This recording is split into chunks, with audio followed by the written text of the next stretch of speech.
The Giver, by Lois Lowry, Chapter 8. The audience was clearly ill at ease. They applauded at the final assignment, but the applause was piecemeal, no longer a crescendo of united enthusiasm.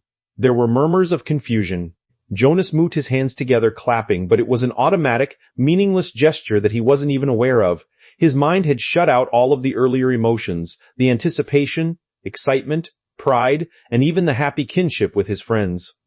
Now he felt only humiliation and terror.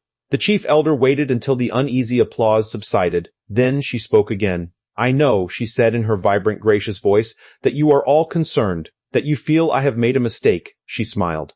The community, relieved from its discomfort very slightly by her benign statement, seemed to breathe more easily. It was very silent. Jonas looked up.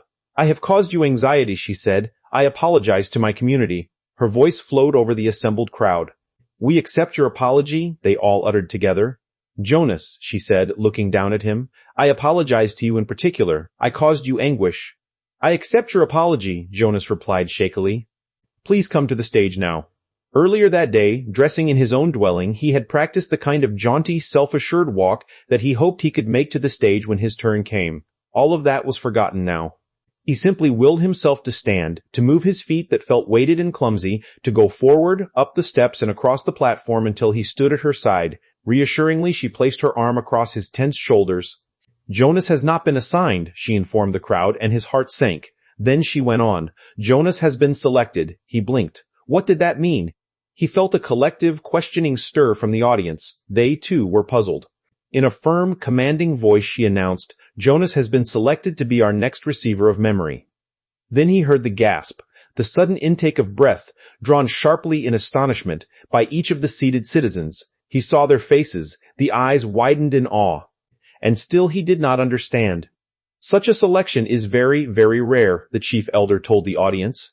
"Our community has only one receiver. It is he who trains his successor. We have had our current receiver for a very long time," she went on.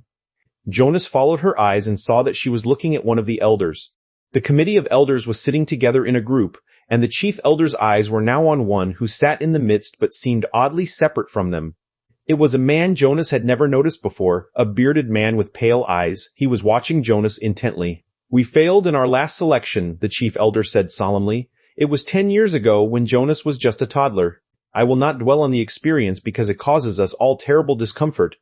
Jonas didn't know what she was referring to, but he could sense the discomfort of the audience. They shifted uneasily in their seats. "We have not been hasty this time," she continued. "We could not afford another failure. Sometimes," she went on, speaking now in a lighter tone, relaxing the tension in the auditorium, "we are not entirely certain about the assignments, even after the most painstaking observations. Sometimes we worry that the one assigned might not develop, through training, every attribute necessary. 11s are still children after all. What we observe as playfulness and patience, the requirements to become nurturer, could, with maturity, be revealed as simply foolishness and indolence. So we continue to observe during training and to modify behavior when necessary. But the receiver in training cannot be observed, cannot be modified. That is stated quite clearly in the rules. He is to be alone, apart, while he is prepared by the current receiver for the job, which is the most honored in our community." Alone? Apart? Jonas listened with increasing unease. Therefore the selection must be sound. It must be a unanimous choice of the committee. They can have no doubts, however fleeting. If, during the process, an elder reports a dream of uncertainty, that dream has the power to set a candidate aside instantly. Jonas was identified as a possible receiver many years ago. We have observed him meticulously. There were no dreams of uncertainty. He has shown all of the qualities that a receiver must have. With her hand still firmly on his shoulder, the chief elder listed the qualities. "Intelligence," she said. "We are all aware that Jonas has been a top student throughout his school days." "Integrity," she said next. "Jonas has, like all of us, committed minor transgressions." She smiled at him.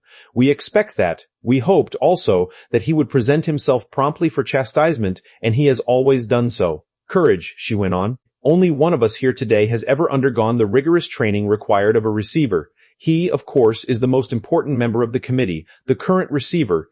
It was he who reminded us, again and again, of the courage required." "Jonas," she said, turning to him but speaking in a voice that the entire community could hear, "the training required of you involves pain, physical pain." He felt fear flutter within him. "You have never experienced that." Yes, you have scraped your knees in falls from your bicycle. Yes, you crushed your finger in a door last year. Jonas nodded, agreeing as he recalled the incident and its accompanying misery. But you will be faced now, she explained gently, with pain of a magnitude that none of us here can comprehend because it is beyond our experience. The receiver himself was not able to describe it, only to remind us that you would be faced with it, that you would need immense courage. We cannot prepare you for that. But we feel certain that you are brave, she said to him. He did not feel brave at all, not now. The fourth essential attribute, the chief elder said, is wisdom.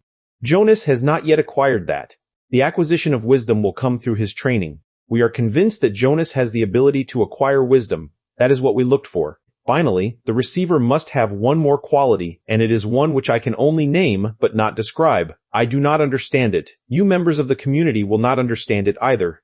Perhaps Jonas will, because the current receiver has told us that Jonas already has this quality. He calls it the capacity to see beyond. The chief elder looked at Jonas with a question in her eyes. The audience watched him too. They were silent. For a moment he froze, consumed with despair. He didn't have it, the whatever she had said. He didn't know what it was. Now was the moment when he would have to confess, to say, "No, I don't. I can't," and throw himself on their mercy, ask their forgiveness, to explain that he had been wrongly chosen, that he was not the right one at all. But when he looked out across the crowd, the sea of faces, the thing happened again. The thing that had happened with the apple, they changed. He blinked, and it was gone. His shoulders straightened slightly. Briefly, he felt a tiny sliver of sureness for the first time. She was still watching him. They all were. "I think it's true," he told the chief elder and the community. "I don't understand it yet. I don't know what it is, but sometimes I see something, and maybe it's beyond."